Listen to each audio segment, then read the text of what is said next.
Hi guys, this is Walton, and welcome back to the next Nerf or Buff series that I have quite enjoyed doing. Basically the gist is, I'm going to go on to the Avengers today and start with all of the aspects.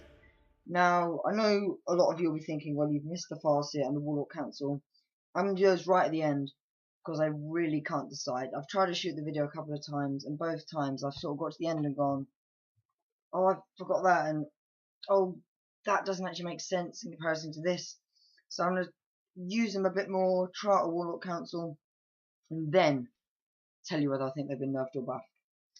But I've already obviously done my brief overlook of Dire Avengers and some of the aspects, but this is the in-depth now with the nerf or buff series.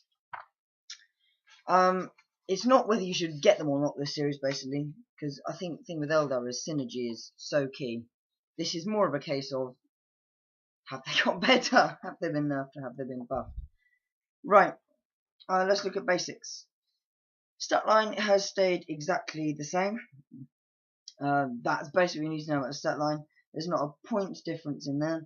So you've still got the low strength, low toughness, and poor armor save issue, which makes them still very unreliable in close combat. A guard horde will just hold them up for ages and ages and ages. And they still have real issues when they charge into Marines. Marines will win them with 3s, they win them with 5s. You find it really hard punches to that Marine armor as well. Okay. War gear hasn't changed at all. Of course, the Shuriken Catapult has got Blade Storm, so much more reliable for attacking high armored troops now. Like your Terminators. Previously, these posed no threat to opponent's squad of Terminators. And if your opponent had something on the objective last game, you couldn't just go, oh, my Dire Avengers will deal with it. But now, perhaps, you'll get better results. Especially good for dealing with Marines, because Terminators still have their invulnerable save. You still, they probably might even have a feel no pain if they're Blood Angels or if they're Dark Angels. But Marines don't generally have that kind of protection that a Terminator unit would. So against Marines, this is generally very useful. Slightly nerfed though by the availability of cover, but still making a 3+ or 5+ is never bad. Plasma grenades. Never used to have plasma grenades. Huge bonus that. I love plasma grenades. Assaulting into cover is incredibly underrated. Well, not underrated, it's just fantastic. And really to throw a grenade that 8 inches is really good. Especially if you're like destroying parts of an enemy unit before you charge it. Quick trick, put the template at the back of the unit. The reason you do this, you put it in the front, you take out the front 3 models, and if you want the charge after that, you then struggle to make the charge as you increase the distance you need to go. So make sure you put a template at the back. So do you fill it inches, sit it nicely there. Or send it over something that can actually hurt them next turn. So a lot of things can, but you know, the power fist, the melter gun, this kind of stuff. Make it more useful. Okay, special rules. They used to have fleet of foot. Now I've got fleet of foot, battle focus, counter attack. Ancient Doom, you know my opinion on that, very naff, to say the least. It's good for fluff, but it's just not at all useful. Battle focus, a major buff to the Dire Avengers. Major buff. Definitely made them a hell of a lot better for staying out of fire, using more range of their gun. Huge. Actually, massive. If these were the only guys who got it, then they would be in every list, but everyone else has it. So a huge buff, priced in the last edition. Counterattack. Yeah, we can get rid of that and replace it with something about 20 times more useful. Blade Storm. Perhaps that should have stayed in. We'll talk about nerfs in a minute on the buffs at the moment. Yeah, they got counterattack. Yeah, they get 2 attacks being charged on their charge. Fast leadership check. Leadership 9, so generally going to pass it. But you know what? I really don't care. Oh, quick, their points have gone up by 1. So that's enough. There you go. Points have gone up. So that's a bit of a shame. Especially when I generally find building my list now, if any of you have found this, I generally find I'm 2 points short of a lot of things. Oh, if I only had that extra 2 points. So things like Dire Avengers, just getting that 1 point cheaper when you're running a lot. You're 20 points cheaper, that's your holo field gone. That's your far shot on your exarch gone. So points do stack up, so I don't think they needed a points increase.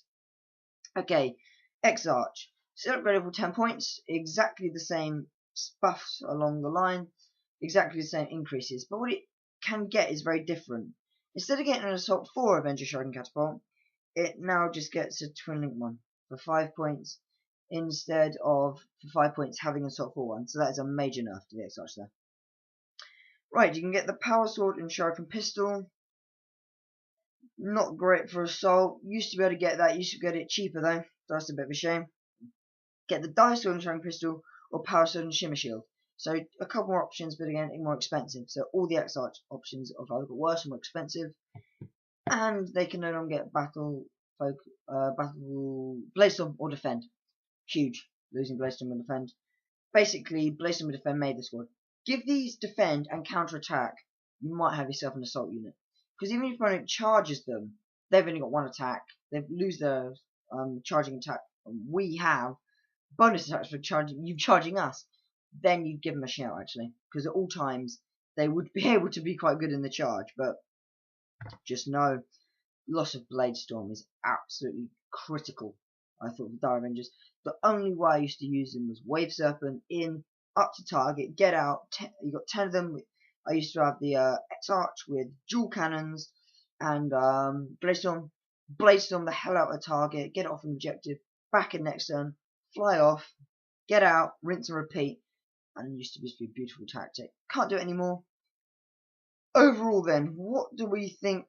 Oh, they can still take, obviously, the Wave Serpent. So quick stack up the buffs. You've got Plasma Grenades, you've got Bladestorm, you've got Battle Focus. And the nerfs, you've got more expensive. Oh, by the way, just quickly onto the exarch powers, all useless. Yeah, I don't like any of them. Just quickly, much worse than the old ones, as I've said. Okay, but the Shimmer Shield has got better. I'll give them that. Right, on to, and also another buff is the Shimmer Shield. On to the nerfs. More expensive. Exarch, lack of Bladestorm, lack of defend.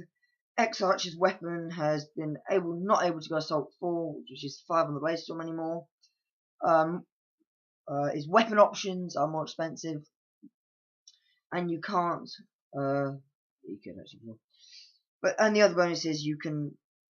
No, you can't. Let's stop on that one then. I think if he could take the Dire Sword and the Shimmer Shield, I think I would be a lot more inclined to take the Exarch. Overall, the ability to give an easy 5+ invulnerable save all the time perhaps outweighs some of it, but I think these have got slightly nerfed, but when everything else has got buffed, they've really fallen behind in comparison. So I think I'm going to call the Dire Avengers a slight nerf, but in comparison, it's a major nerf. Again, I'd love to hear your opinion. Are you running Dire Avengers? I've run them once. I really didn't like them, didn't get the best out of them. They die too easy.